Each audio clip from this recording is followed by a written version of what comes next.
सुल्तानपुर में बीएसपी ने प्रबुद्ध सम्मेलन का आयोजन किया। बीएसपी के राष्ट्रीय महासचिव सतीश चंद्र मिश्रा बतौर मुख्य अतिथि शामिल हुए।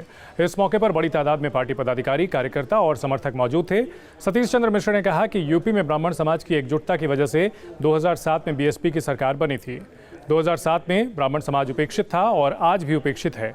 साथ ही उन्होंने कहा कि अपने कार्यकाल में मायावती जी ने ब्राह्मण समाज के लोगों को मंत्री बनाने से लेकर बड़े ओहदे तक दिए।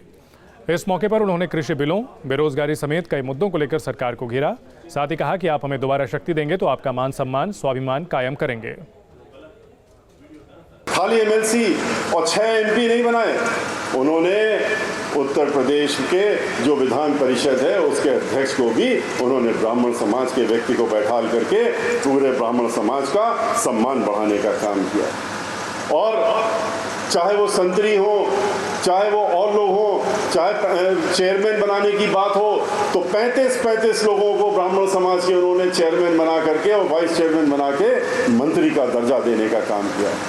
महाधिवक्ता, chief standing council Allahabad Lucknow, additional chief standing council Allahabad Lucknow, additional advocate general, अतिरिक्त महाधिवक्ता इलाहाबाद लखनऊ, 2500 वकील उच्च न्यायालय इलाहाबाद और लखनऊ में मिला के और 3000 पूरे उत्तर प्रदेश में ब्राह्मण समाज के लोगों को उन्होंने अपनी सरकार बनाने के बाद इनको ये ओहदे दिए। Chief secretary, DGP, chief law secretary, additional cabinet secretary, सभी को, अधिकारियों में भी सबको दिया, उनको भी दिया। जैसे ऐसा नहीं जैसे कि आज है या जैसे समाजवादी पार्टी की सरकार में था। जमीनें कब्जा कराने के लिए किसानों के लिए 3 बिल आए। जो 3 बिल आए हैं वो उनकी जमीन को हमेशा के लिए उनको बेदखल करके हड़पने के लिए। सड़कों में 1 साल हो गया, उसको कभी बरसात, कभी ठंड में पानी से भिगोते हैं, कभी लाठियां चलाते हैं। 500 लोग मर गए, 500 लोग इस आंदोलन में मर गए।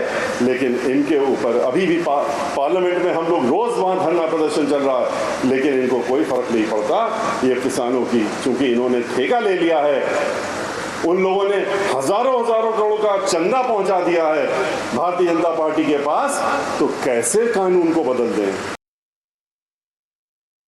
छोटे कारखाने, मझोले कारखाने, वो सब अपनी रोजी चला रहे थे, वहाँ मजदूर लोग काम कर रहे थे, रोटी रोजी चल रही थी।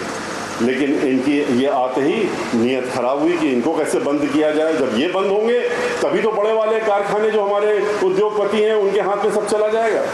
इन्होंने आते ही जीएसटी लगा दी, आते ही नोटबंदी कर दी, सबको बंद कर दिया, सब बंद कर दिया, सबको भुखमरी पे पहुंचा दिया।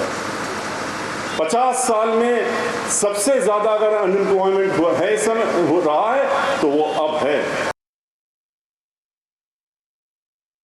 भाईचारा जिस दिन आप लोगों ने पहले बनाया था, उस तरीके से भाईचारा और मजबूत करते हुए आप खड़े हो जाएंगे, तो आप देखेंगे कि एक दूसरे के आप पूरक हैं, और आप पूरक होने के बाद एक इतने मजबूत शक्ति हो जाएंगे, और वो भी काम अपने आप आपका हो जाएगा जो समाज में रहते हुए आपकी जिम्मेदारी भी है, और जिसके जो हर ब्राह्मण समाज के व्यक्ति की जिम्मेदारी है कि हम सारे समाज को लेके चलें। इनकी तरह नहीं कि एक को अलग कर दिया, बाकी सबको